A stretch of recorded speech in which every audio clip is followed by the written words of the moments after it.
Hey yo, so breaking news, R. Kelly was sentenced today, 30 big ones, 30 years in the slammer. Big loss for music, but hey, you gotta pay the price. His lawyers were trying to get his sentence down to 10 years based off his tragic childhood and all the abuse he dealt with. And they kind of touched on that on the R. Kelly documentary, Surviving R. Kelly, a few years back. But that documentary basically just put everything on front notice. 30 years sounds about right. It's tough. And I'm a big R. Kelly fan musically, but he has a track record about 30 years long. These cases with these young girls and these fans that he manipulated goes back about 30 years. So basically my whole life, R. Kelly's been doing this. Going to high school, basketball, football games, scouting out girls, going to the mall with his security guards, telling young girls, oh, take my card, call me, I could get you in the booth, I can make you a star. What he did with Aaliyah at 15 years old, which I still, in the 90s, we must have been on something. I don't know. I was a child. How did y'all allow that to happen and nobody said anything? I would think in today's time, if a guy was 28 dating a 14-year-old, it would be big news. And people let that slide. Just like Foxy Brown was like 16, 17 when she came out. Her first album was called The Ill Nana. How did we let that slide? I don't know. But yeah, R. Kelly, this has been publicly known. I mean, he got cases that go all the way back to 97.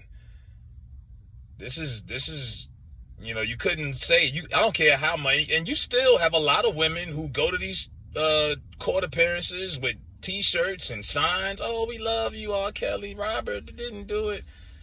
They're just lost and just brainwashed as fans. And I'm a fan of the music too. I love the 12 Play album and Chocolate Factory, and all of that stuff was great. Don't get me wrong. R. Kelly with that pen was a bad motherfucker. But you got to pay the consequences. I thought it was always weird when that sex tape came out back in the day, and I was in the barbershops and grown men and women are talking about this sex tape. And I'm like, hold up. So y'all sat back and watched this man have sex with a teenage girl and piss on her?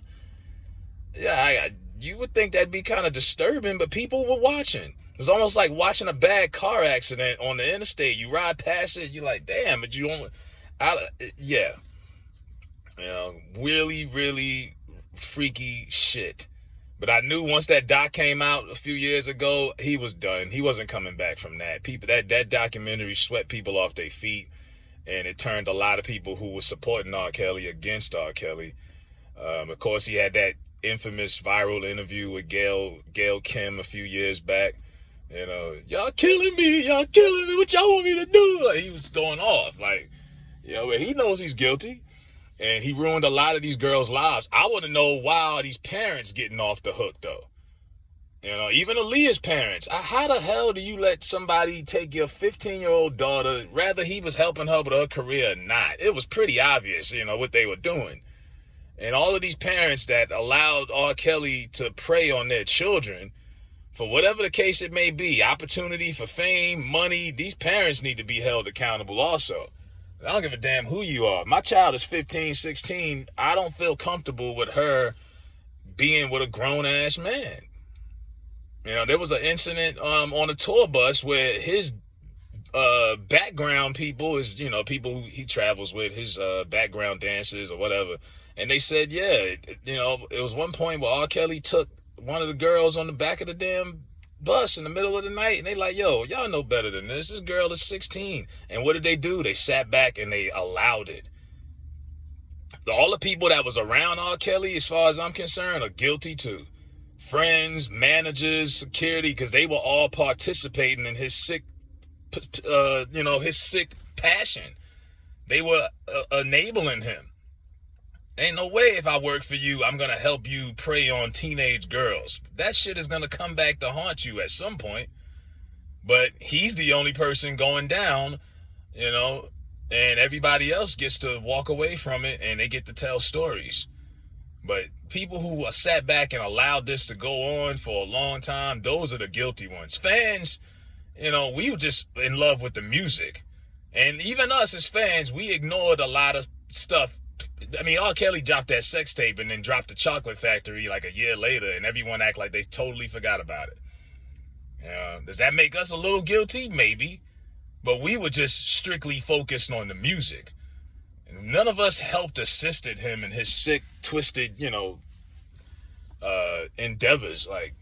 So yeah, it's pretty shocking. I didn't think they would give him 30 years. I knew he was going to get something, though. I mean, he's been locked up for a while now. Yeah, so great artist. Grew up on R. Kelly. And when you see these versus battles, like you had the one last week with Omarion and this one and that, man, R. Kelly would have killed a lot of these cats if they was able to, if he was able to participate. But no, not gonna ever happen. Sad for music, but justice is served. And I don't know if him going to jail is gonna change anything for these women that were victims of all of the stuff that he put them through. I mean, had girls in a basement. He had a whole cult. You pissing on people. I mean, just all kind of shit. Just total violation. And like I say, it's sad because this dude was a musical genius. You remember that Trapped in the Closet, that whole saga? Who else would have thought of something like that? It's sad because he was a musical genius. And which I couldn't understand because they said he was illiterate, he couldn't read, but he wrote a lot of records. And a lot of people be like, oh, I'm not listening to him no more. Well, I guess you're not listening to a lot of R&B artists because R. Kelly wrote for like half of everybody that came out in the 90s and 2000s. Who he didn't write for? Ron Osley, Mary J. Blige, Babyface, you name it. But yeah, you got to pay the price when you got to do the crime, you got to do the time. So no sympathy from me. R. Kelly is finished, 30 years in the slammer. And that's that.